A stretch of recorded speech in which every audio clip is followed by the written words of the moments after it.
Gaminame Larisos Kalpokaitės sriubą kazokinė.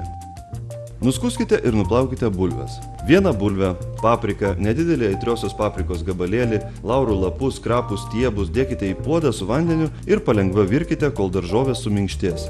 Kol verda daržovių sultinys, ruoškite pomidorų tyrę.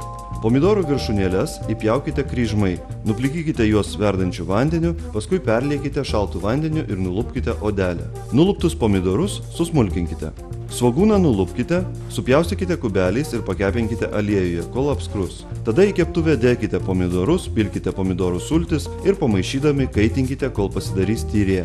Tada įberkite šaukštą miltų ir maišydami kaitinkite, kol sutirštės. Burokėlį ir morką nulupkite, nuplaukite ir sutarkuokite burokinę tarką. Jei norite, dar galite pasmulkinti truputį kopūstų, bet nebūtina. Kubeliais supjaustykite likusią bulvę.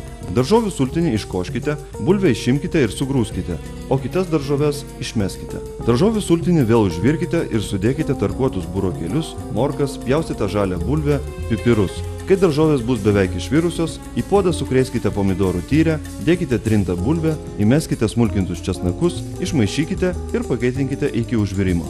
Į sriubą berkite pusę šaukštelio cukraus, pagal skonį druskos. Sriubą patiekite su grietinė, pabarstykite smulkintų šviežių krapų, petražolių ar svogūnų laiškų.